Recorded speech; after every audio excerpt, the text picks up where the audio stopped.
afternoon, everyone. Welcome to the first event of Nesta's Early Years Tech series.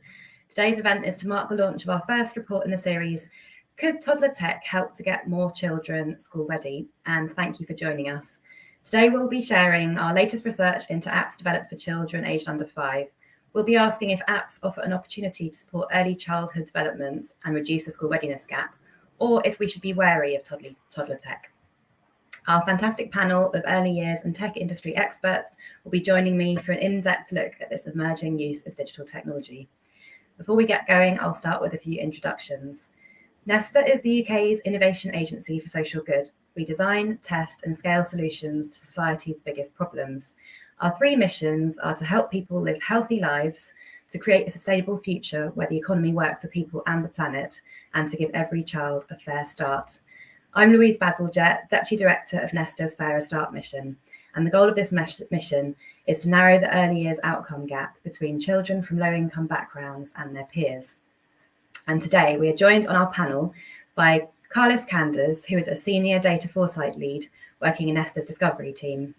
Carlos will be sharing findings from Nesta's recent analysis of early years apps on the Play Store. Welcome, Carlos. And following Carlos, we'll hear from Dr. Fiona Scott, who is a lecturer in digital literacies in the School of Education at the University of Sheffield. Fiona will respond to the report's findings and discuss the benefits and disadvantages of digital media for children's development in the early years. We'll then have a presentation from Andrew Ash and Professor Nicola Pitchford.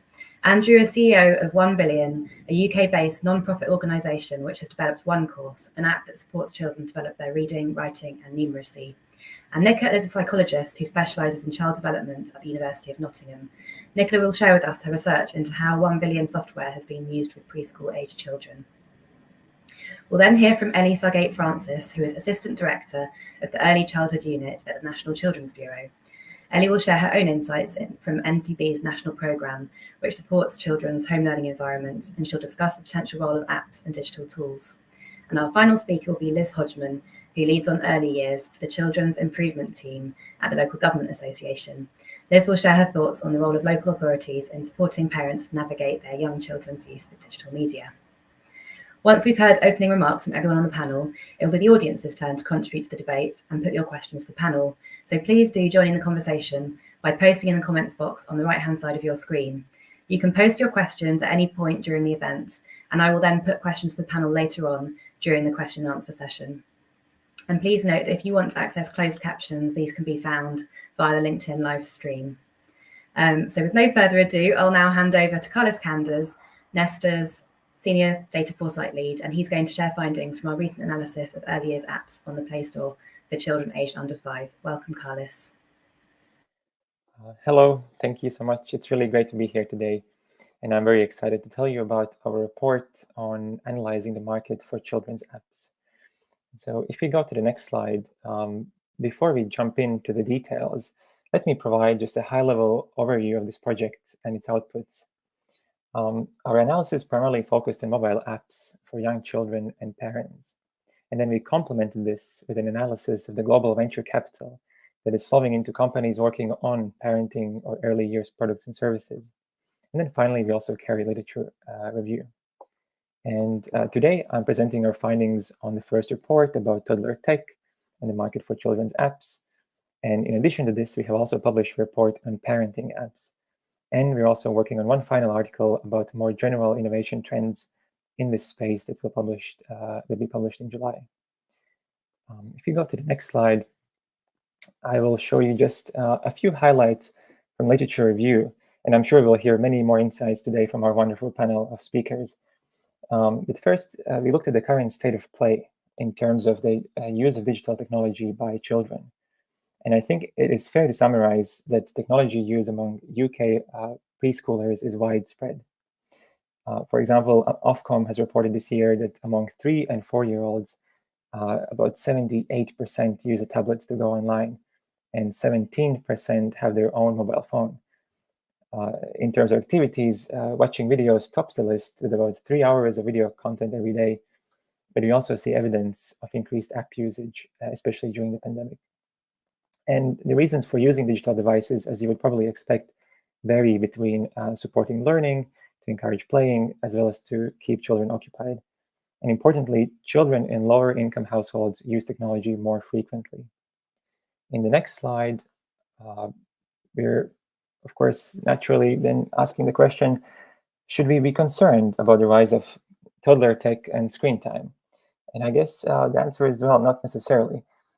There is research that indicates that screen time is more likely to be beneficial when certain criteria are met. For example, the child should be aged 2 or older, the content should be age appropriate, the exposure should be limited to short bursts, less than an hour per day, and the screen time should be shared with caregivers who can help children to interpret and discuss what they're viewing. At the same time, it's also important to be mindful that there can be risks to development.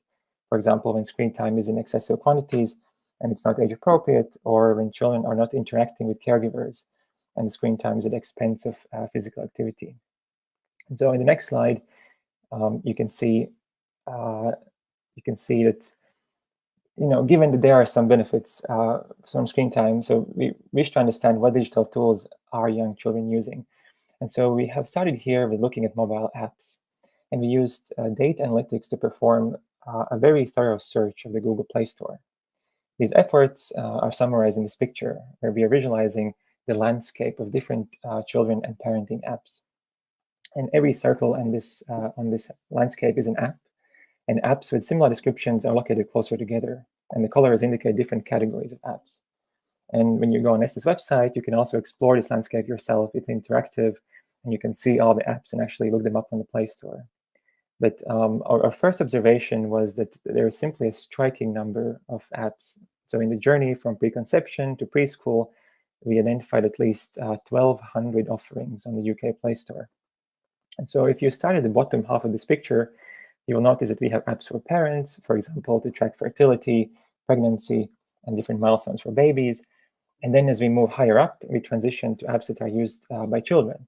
You can see there is a large number of apps for simply playing, featuring, for example, dinosaurs on the left-hand side, or cars, or animals. And then we have games that have some more explicitly stated learning benefits. And finally, towards the top right-hand side, we arrive at apps that are specifically for literacy and numeracy. So things like learning numbers and simple counting problems, or tracing letters, or learning the alphabet and phonics. And so in the next few slides, I will walk you through a little bit more in detail. I'll be focusing on these apps for toddlers. Firstly, we know that this is a growing market, and there are at least 100 new apps for children released every year since 2016. Interestingly, this number of new apps for children has tended to grow faster compared to parenting apps. And one reason for this could be that there is simply more developers making apps for toddlers, and each of them tend to produce not just one app, but also a number of different apps. And in the next slide, you can see that, as you noticed already from the visual landscape, majority of the approximately 900 children apps are oriented around games and playing. And about half of these play-oriented apps, about 260, claim to include some aspect of learning. And about a third of all apps are intended to explicitly support literacy and numeracy. Now, there are indications that it might be challenging for parents to navigate this crowded market and access high-quality apps. Recent analysis has found that majority of apps for young children have low educational value, and free apps rank among the lowest. Now, to help parents choose higher quality apps, our Department for Education has issued guidance around what makes a good early years app, and they explicitly endorsed these 6 apps shown in the slide. However, while a couple of them appear to do quite well on the Play Store, most of them seem yet to hit the same scale as many others in the market. And for example, there are at least 360 other apps that we identified that have over 1 million installations. And so to kind of take this point a bit further about access, so in the next slide, you can see that like a good thing, which is that most of the apps in our sample are free to download, but then about 70% of these have in-app purchases, which of course restricts access to all of their features. And this clearly is an issue because research has shown that 78% of parents in England who use apps have never spent money on them. So I think this really underlines that we need to make sure that high quality content is freely available to low-income families. And then on the next slide, we have another interesting signal we observed, which is a large spike in Play Store reviews in April 2020, so the start of the lockdowns and the time of the pandemic. And this is the blue line in this graph. And so we're measuring here reviews left by users every month as a rough proxy for app usage. And you can see that this increase has been quite sticky. And while it's now decreasing, by the end of 2021, it was still 100% higher compared to the pre-pandemic levels. And this echoes other observations of increased children's screen time during the pandemic. And of course, it will be interesting to track this trend and see if early years apps are here to stay. And then in the next slide, I'm showing a little bit more kind of a breakdown of this steep increase between 2019 and 2020. And you can see that play-oriented apps and apps for reading and stories show the most substantial growth. And this might suggest that there perhaps is a higher demand for educational games, which might be more entertaining for children rather than apps strictly for learning. And then finally, in the next slide, I would like to leave you with one interesting trend to watch, and this is the voice technology for children. So machine learning algorithms that recognize what children are saying are improving over the years, and companies specializing in this technology are attracting venture capital. And here I'm showing you some examples, such as the Buddy AI, which is an app with this blue avatar that teaches English vocabulary and can listen and understand whether the child is saying the right words. And then there are also other apps that can listen to a child reading story and hear, maybe which words are more difficult and they stumble and would need help with pronunciation. And I think this is a really interesting development that basically could make children apps more interactive and perhaps more useful for teaching. And so I think we can skip the next slide and perhaps move to the conclusions. Basically, this report is saying that the UK early years sector should consider the potential role of children's screen time in helping to narrow the school readiness gap. And in particular, we identify 4 key opportunities, where number 1 is to improve the quality of toddler tech, number 2, to help parents navigate this crowded market, and of course also making sure that high quality content is freely available to low-income families. And finally, we should also keep building and developing evidence base for how toddler tech can be used most effectively in the home environment to boost children's outcomes. And with this, I thank you very much for your attention. In the next final slide, you can see the core team working on this project. And I'm really thankful to my colleagues, Louise, for steering the project, as well as for Matt, who did most of the heavy lifting for data collection and analysis. And very much looking forward to the rest of the discussion. Thank you. Brilliant. Thank you, Carlos and Matt, for a great piece of research there, and really interesting to hear that overview. And I'm sure lots of food for thought for everyone in the audience. And I'm sure we'll return later some of those points in the question and answer session. So we will now move on to our next speaker. Next, we'll hear from Dr. Fiona Scott, who is a lecturer in digital literacies in the School of Education at the University of Sheffield. Fiona frequently undertakes research in collaboration with industry partners, including CBeebies, the Lego Foundation, and XR Games. And Fiona will respond to the report's findings and discuss the benefits and disadvantages of digital media for children's development in the early years. So thank you so much for joining us, Fiona. Thank you. I'm just trying to share my slides at the moment. There we go. Yep, this is me. I hope everybody can hear me. So yes, as Louise said, a lecturer in digital literacies at the University of Sheffield, and I'm very interested in children's digital play, but particularly the relationship between digital play and the behaviour of families, including parents and carers, and differences in family practices, particularly around socioeconomic status. So thank you so much for the team at Nesta. What a fantastic study and much needed. I wanted to start with the finding from the report that many of the apps in the App Store are now sort of explicitly sort of selling themselves as offering learning content, with more than a quarter offering more general play with no explicit educational benefit advertised. And whilst I sort of understand and feel strongly about the importance of quality apps, which I will return to at the end, I also wanted to think about the space of play and the needs of children in relation to play, and sort of remembering that play fulfills a broad range of functions for children, not all of which are about explicit learning. So I wanted to sort of refer briefly to our recent study funded by the Lego Foundation. It was called Children, Technology and Play. The full report is available online.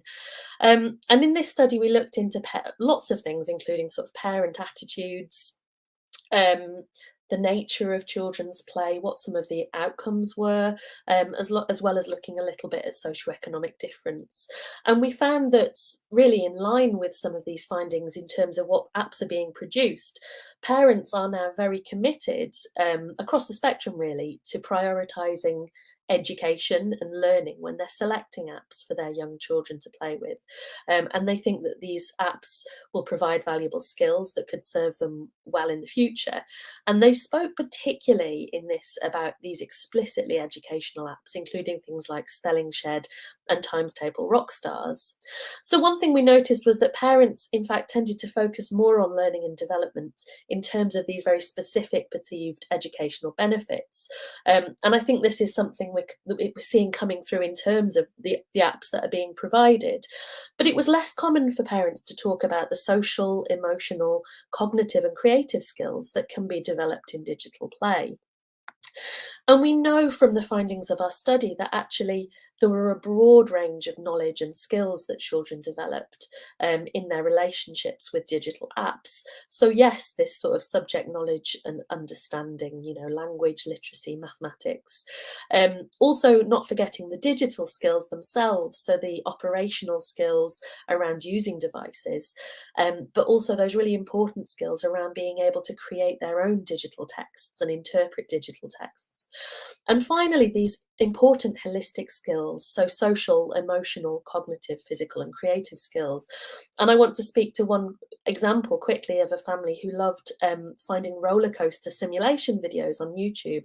And it was such a joyful shared practice, perhaps not these explicitly educational outcomes that we're talking about, but at the same time, in terms of children's well-being, a really important sort of bonding and joyful moment.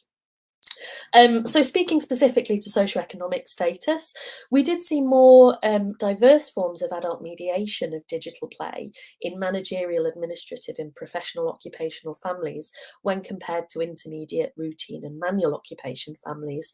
So in particular, a practice that I refer to as extending, and this is a very familiar practice whereby parents sort of build on an existing digital practice to make it educational in a specific way. So for an example, in one family, there was a little boy called Malison playing on Spelling Shed, and his mum, he was really struggling with how to spell hopeless, and his mum Serena prompted him to think about how you would spell hope and then add on less. Also reminding him that there was a girl in his school called Hope and saying, well, how would you spell her name? So these sort of very traditional practices that are involved in extending children's learning at home also appearing in relation to digital play. But within this, I think there's a need to think critically about school readiness. So children across the socioeconomic spectrum were experiencing these sorts of benefits and positive outcomes. But there is space for more apps to support creativity and making, but children do have needs beyond just school readiness. We also found that adults were more likely to engage in co-play when technologies were sort of described as particularly educational in nature, which seems to be somewhat of a double standard when they were very keen to engage in a broad range of play beyond digital play that wasn't necessarily explicitly educational in nature. So sort of a sense of digital play only being of value when it was educational. And it's really of interest that some of the more relaxed, non-explicitly educational co-play that we saw was between grandparents and children, so some of these more relaxed environments. We also saw that little of the digital co-play that we observed involved some of the more productive and creative uses, so things like coding, making their own films and music. So there's a lot of scope there to extend those practices. And I'd like to end with some work that I know Jackie Marsh was involved in with the DFE around that advice on the good digital design of apps, and also my own work. So we think good digital design for 0 to 5-year-olds, lots of looks like this. So lots of overlaps with Nesta's report, something that is developed specifically for the appropriate age group. So under 3s, sort of plenty of repetition, that sort of thing. Apps that are designed to encourage this more open-ended or sandbox play, really important for creativity. Appropriate scaffolding within apps, but of course remembering this idea that good quality play, if we want to frame it in that way, comes out of the combination of the digital design and what happens at home. So very much looking at features and design that encourages and supports parents and carers to get involved in digital play. And I will end there. Thank you so much, Fiona. Really interesting and thoughtful presentation, and some really good kind of challenges and sort of reminders really around the value of play in apps as well, even without explicit educational content. So really interesting to hear about that, and we can talk about that a bit more later on. So thank you so much for your presentation. And we'll now hear from Andrew Ash and Professor Nicola Pitchford. Andrew is CEO of 1 Billion, a UK-based non-profit organisation which has the aim to get 1 billion children numerate and reading in their own language. 1 Billion has developed One Course, an app that supports children to develop their reading, writing and numeracy. And Nicola is Professor of Developmental Psychology at the University of Nottingham, and she has researched the role of maths apps in supporting early numeracy, and specifically she has researched early years apps for 1 Billion. So Andrew and Nicola are going to share us their thoughts on the role of apps in supporting the home learning environment for preschool aged children. Thank you for joining us, Andrew and Nicola. Right, hello everyone. So I wanted to start by telling you a little bit about our software. And I want to refer to a question that Louise posed at the very beginning. Should we be wary? And I think the answer has to be yes, we have to be wary. Does screen time support a child? Yes, but we need to see the child's time as precious. And what is their half an hour a day, or their up to an hour a day? Is it a worthwhile activity? I've started with this slide, and each of those little rectangles is giving a snapshot of some of the 4,000 different units that our app has in it for children. It's in the child's own language, and we deliver this in this country, but we started in Malawi, and we're now working with the government in Malawi to reach all 6,000 primary schools using this software. We have an app which is, an app isn't even the right word. It's a complete course. A child uses it for about half an hour a day, and it starts absolutely at the beginning for young children, kindergarten and pre-kindergarten in Malawi. We have 4,000 different units. You're seeing a few of them on the screen there. And we have it that it will work adaptively for the child, so it adapts to their level, and also it can be used by the teacher in Malawi and in other countries. We have 3 elements. We have this course, the course that takes a child from 0 to reading with fluency and basic numeracy. We also have a library, we call it One Library, which is about 180 books in Chichewa for Malawi. And when you consider there are only 23 physically published children's books in the language Chichewa, this is a large body of work that children and teachers can have access to. And if we could go to the second slide, which is also the last slide. This is something else we passionately believe in, and we have a digital e-assessment for testing the children. The version you're seeing is in English, but we have this in Chichewa and Swahili and French for East and West Africa, and in just about to come out in Portuguese. So this is testing the children's sub-skills. I'm about to hand over to Professor Nikki Pitchford, because we believe passionately that you have to have evidence. It's no good if you don't follow the research. It's all guesswork. And I want to end by just repeating what I said at the beginning. We have to view early childhood development, as their time is the most precious resource. The problem we particularly are addressing is the World Bank statistic that 8 out of 10 children of 10-year-olds in low-income countries cannot read a basic text. They can't read adequately. So this is 80% of children. So the problem for marginalized children is enormous, and we believe that education technology can have a massive impact.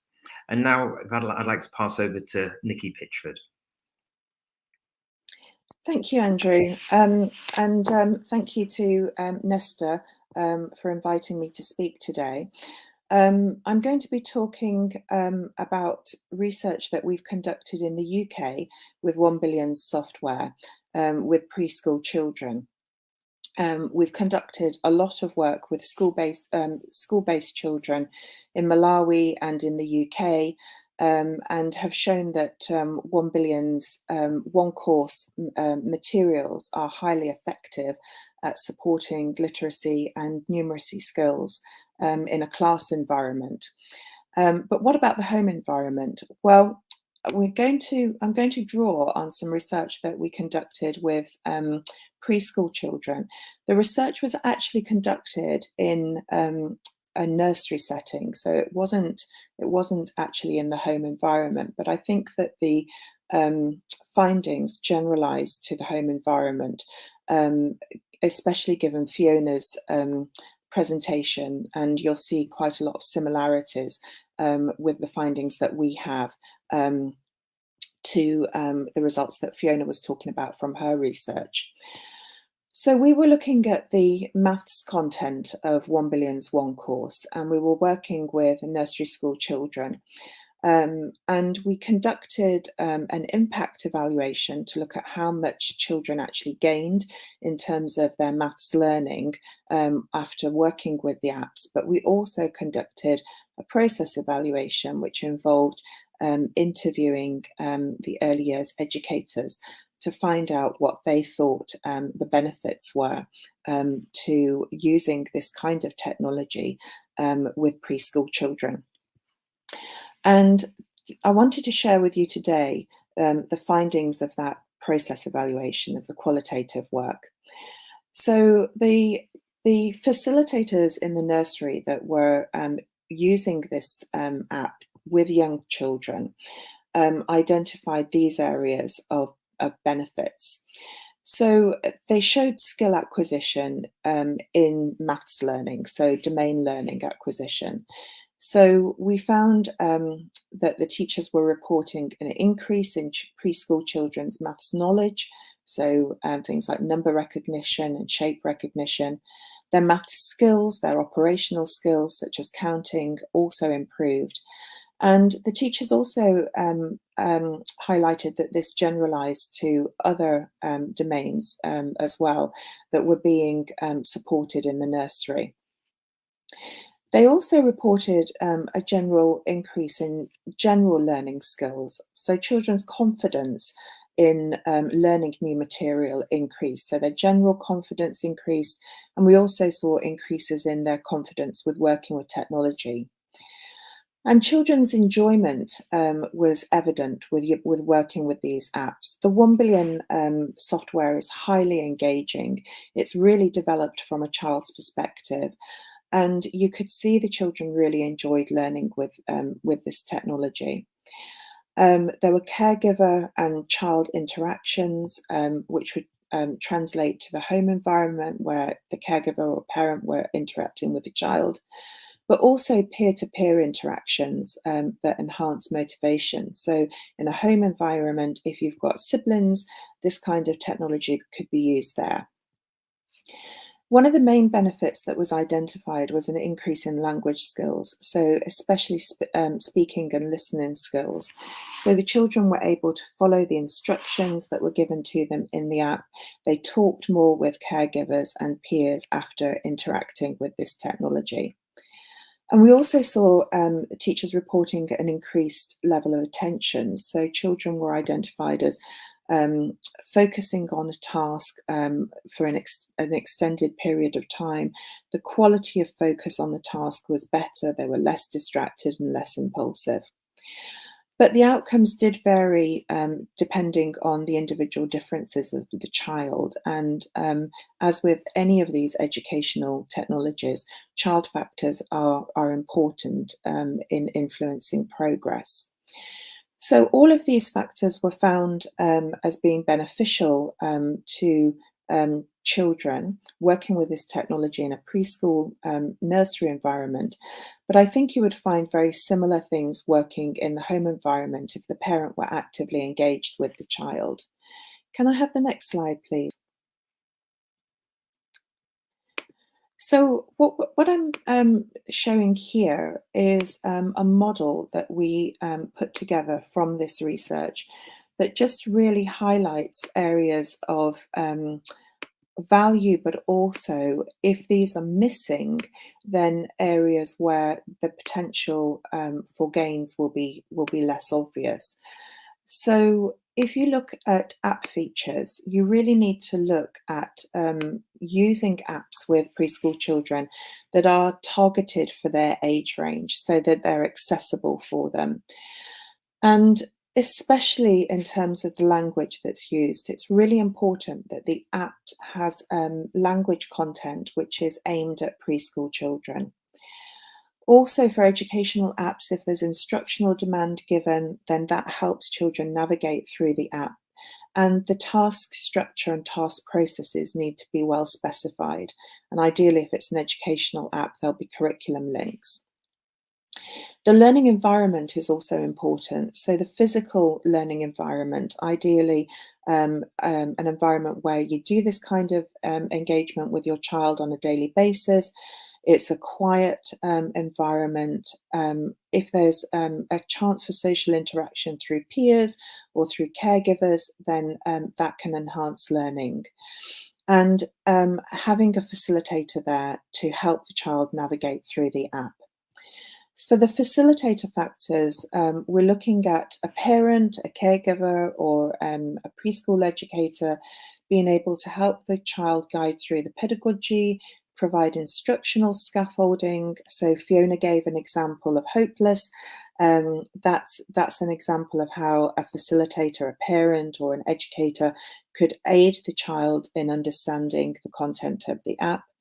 Effective scaffolding, so supporting the child to continue, you're doing great, let's continue, that kind of thing, as well as technological scaffolding. And we also found that the attitude of the facilitator was important. So if the educator had a positive attitude towards technology, that seemed to aid the engagement with the child. But finally, we mustn't forget that the child themselves are an actor in this activity. And the child factors that we found that are important are language proficiency. Language really underpins a lot of the child's ability to engage with this kind of technology, but it also underpins child's school readiness. So you really need to link the language proficiency of the child to the accessibility of the app. Any prior learning that they've had will help them work through the one course content. Attention skills, motivation, and motor skills are also important, and their experience with technology. So from the home environment, and using these kind of apps in the home environment to support preschool readiness, I think is a very feasible thing for parents to do, especially if the parent is able to sit with the child and help work them through, or an older sibling or a grandparent. Just having somebody who can help work the child through the content is very important. But one of the risk factors, especially with low-income families, is language. And if you look at the linguistic environment in a lot of low-income families, it's very impoverished in terms of content and also in terms of structure. So I'm talking about things like syntax and vocabulary.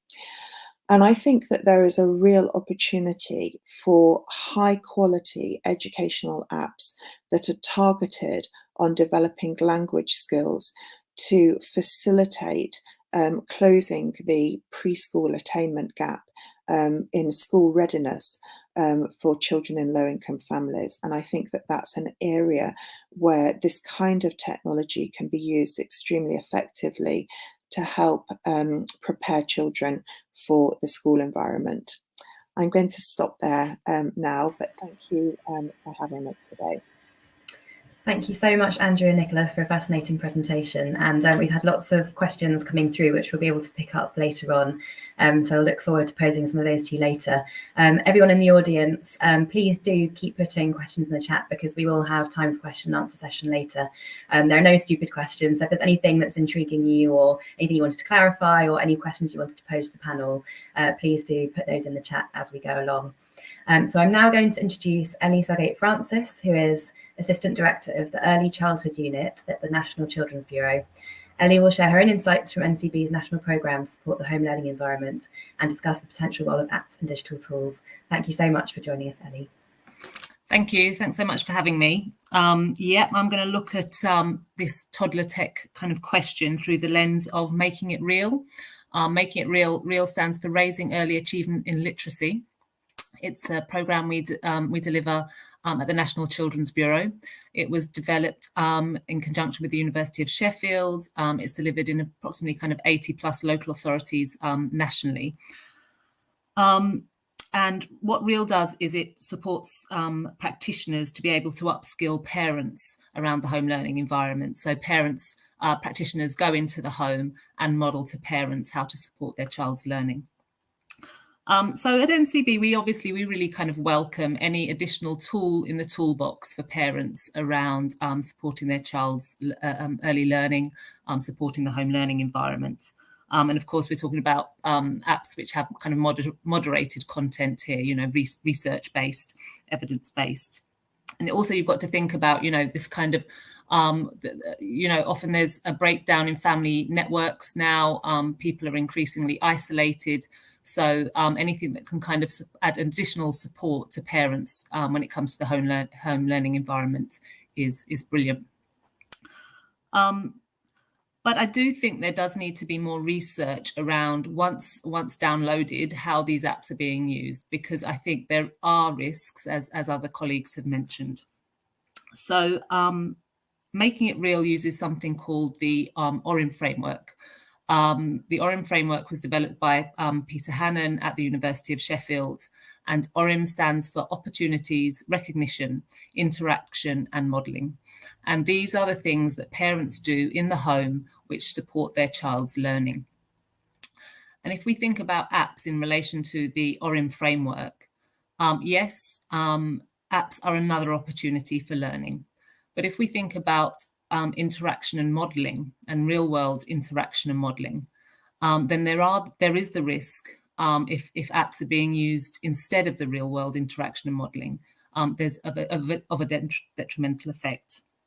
So if we think about language and the importance of interaction with a parent or carer that you're attached to, or a key worker that you're attached to, and that back and forth of learning language, then the real world interaction is really key.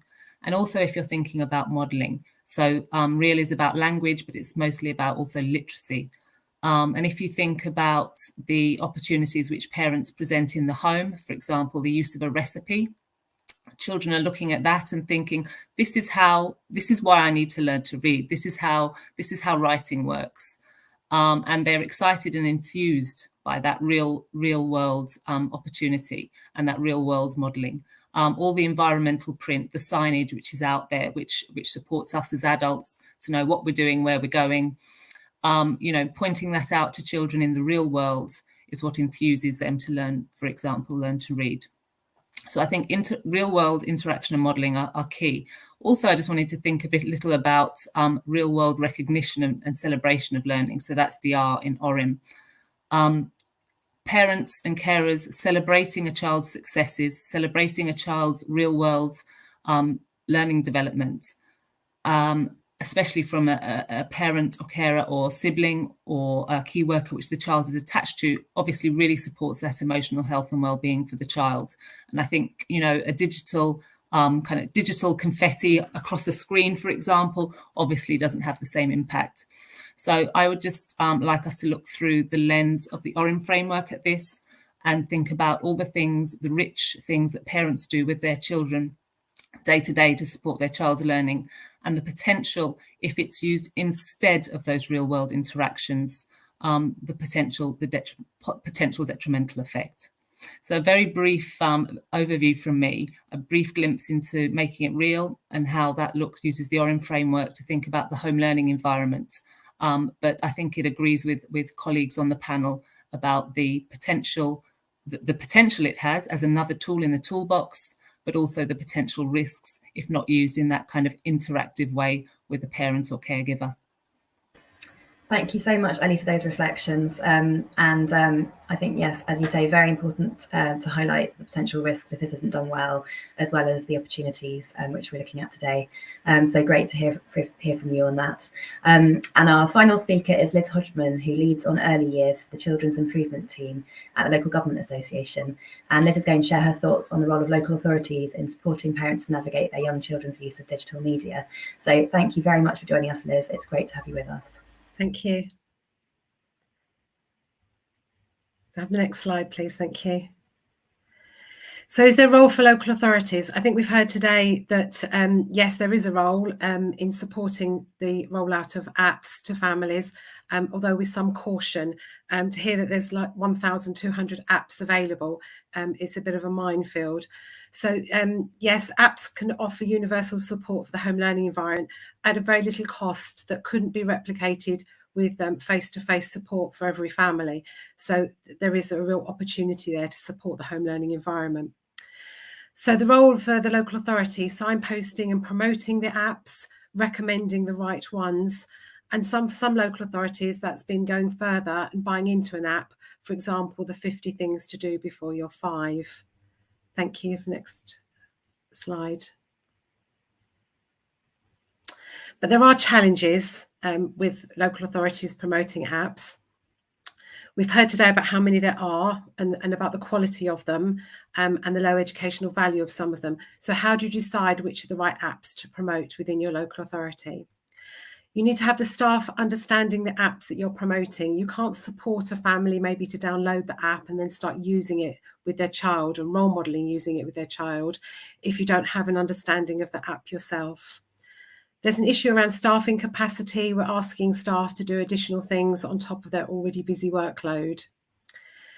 Local authorities also need to evaluate uptake and impact of any service that they deliver, and an external app is going to be very difficult to monitor the impact of the work you're doing in rolling it out. It's also a continual piece of work to promote the apps. New families arriving all the time and going into different age groups. So it's not something you can do once and tick the box and say you've done it. It's a continual piece of work. There's also a huge range of professionals who would need to be working together to promote the apps. Doesn't just sit with the early years team in a local authority. There can also be an associated cost. If you're going to promote certain apps, you might want to produce flyers or posters or literature to actually give to parents. On the next slide, we're going to look at what are the opportunities. So you have opportunities using existing social media. A lot of local authorities have Facebook that they use with families or Instagram. Childcare providers also have the opportunity to really promote apps through their families, to their families via networks of social media, newsletters, and some childcare provision actually use it in their curriculum, which we've already heard of today. It could be added to family meetings checklists. So for your health visitors and your early help teams, having it on their checklist as a reminder for them to mention it to families and maybe give them a leaflet. Providing marketing materials, obviously that does come with a cost. It could be included in the Red Book, so it's information available to all families at all times, and posters in libraries and doctors and clinics' waiting rooms. So what support would local authorities need? I think we've heard today about the huge number of apps, so they'd need support around what are the best apps that are available to families that are free of charge. A comms toolkit to help promote them so that they can share that information. It's very difficult and will be a waste of time really if each local authority were asking their comms team to produce information that could be done centrally. And also maybe a train the trainer session so that that could be cascaded across the local authority in other forms to everyone that you'd want to work with. So who needs to be engaged? It's huge. So everyone who has contact with young families, that's from early years providers to your social workers and early help teams in children's centres and family hubs, from early on in midwives and health visitors, your children's librarians at your rhyme time sessions can support families, speech and language therapists so they continue the work in the home, toddler group leaders, doctors, surgeries and clinics. But also we need to think about the wider involvement. So you need your council comms team to be involved so they can help with the promotion online. And you also need your strategic leads within your council to be involved. Thank you. Thank you so much, Liz, for those really helpful and insightful thoughts about both some of the barriers in terms of support for local families in how they use apps, but also some of the opportunities there and how that could be operationalised. So great to hear from you on that. Thank you. So we've now got a question and answer session. So I'm going to welcome back the panel and thank you so much to the audience for those really interesting questions that you've been posting. So I will get started with a question from Maria Jose Martin, who said, I'd like to know how the data on video content usage has been changing over the years or decades. Is it similar to the amount of TV that kids used to watch, or has it increased? Are there any members of the panel who'd be able to provide an insight on that one?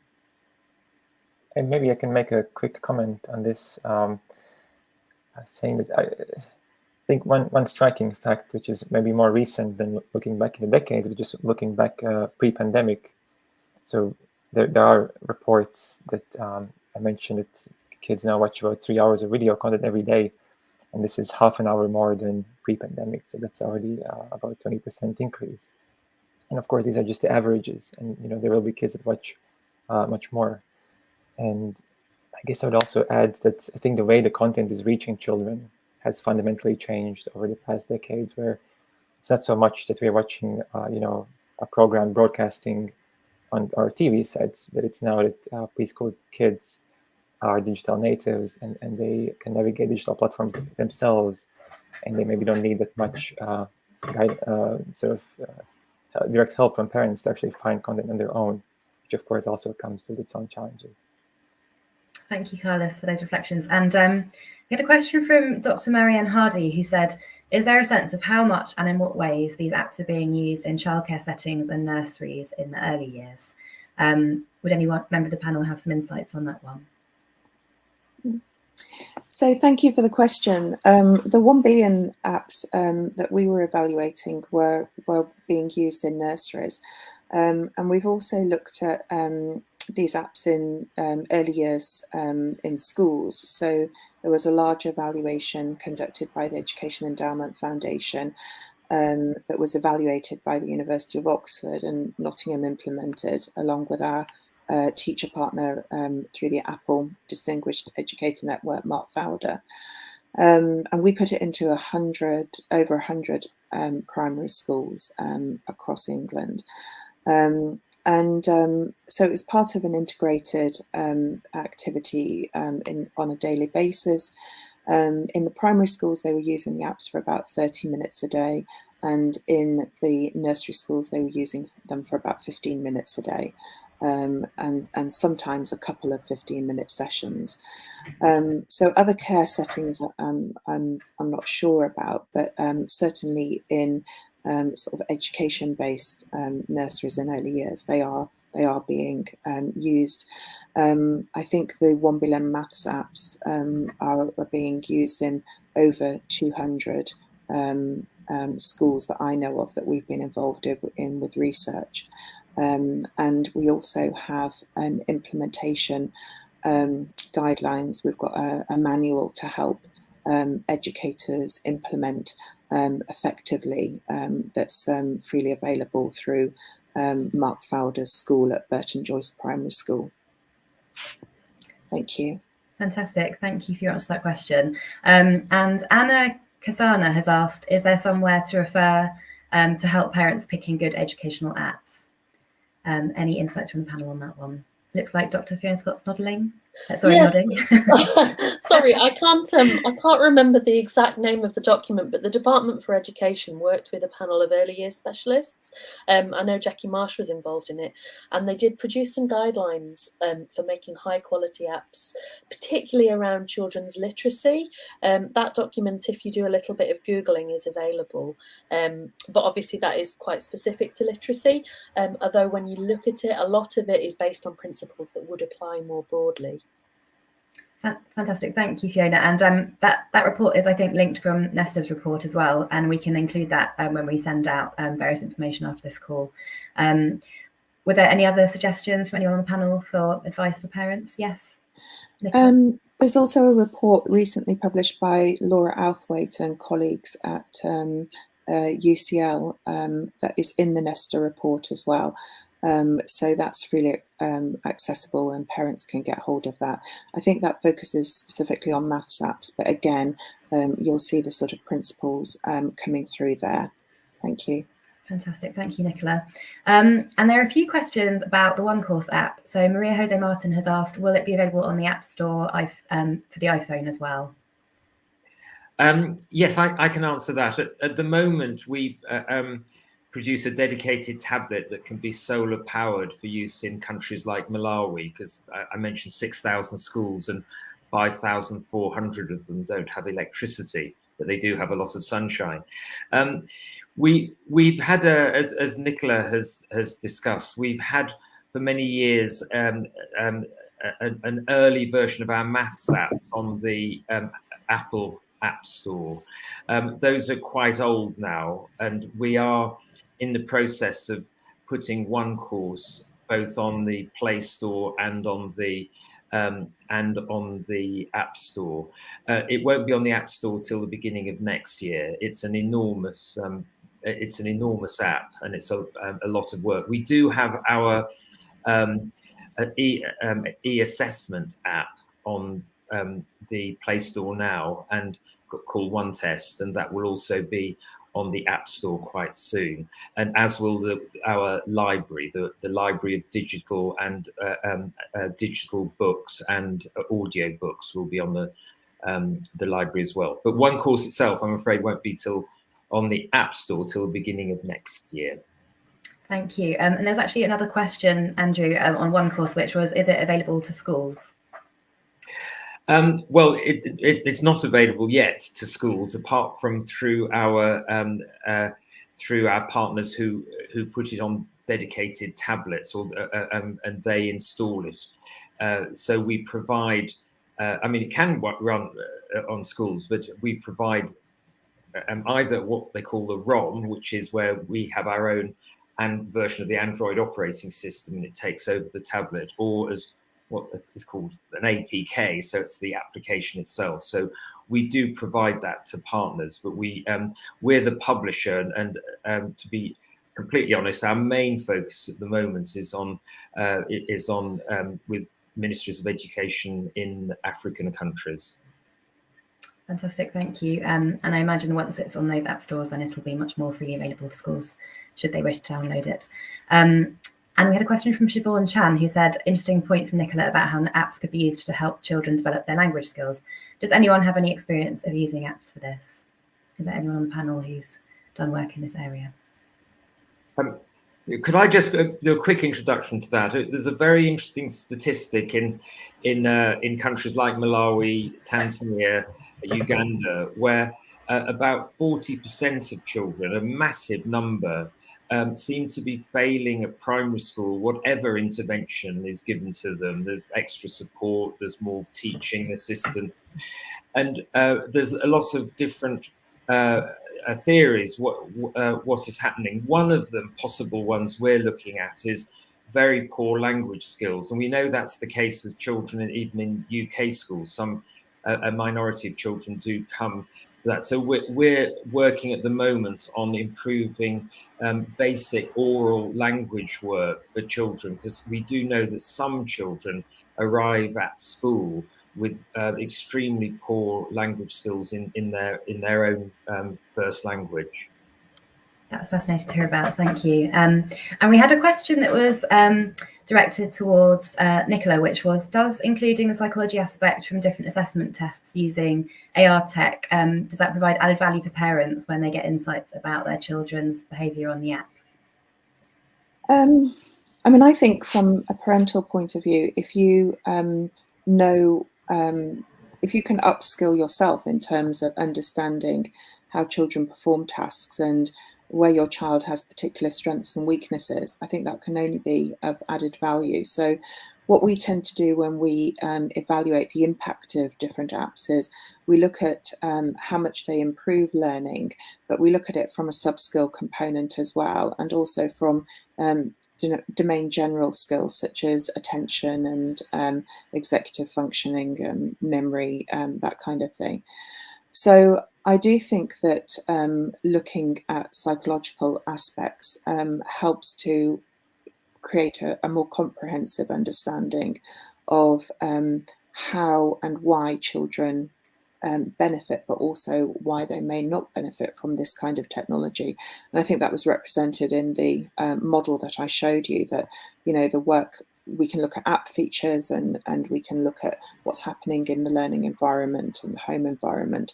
But we also need to look very closely at the child. And, you know, if a child isn't progressing with any kind of education intervention, we need to understand why.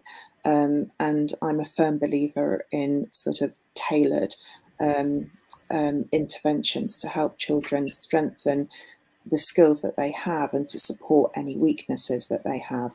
And I think as apps become more smart in a sense and more adaptable to individual needs, if they start to be integrated with some kind of assessment that enables you to understand what they can and can't do, then I think the technology is out there that could lead to a very adaptable kind of instruction for individual children, even though everybody is using the same app. I think the smart technology is just about there and coming, that will give tailored instruction for children, and that's what's really needed. Thank you so much, Nicola. Absolutely fascinating to hear about those opportunities in terms of where the tech is heading.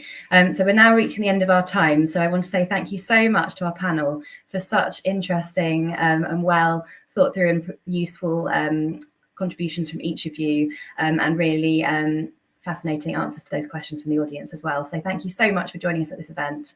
I've really enjoyed hearing from all of you.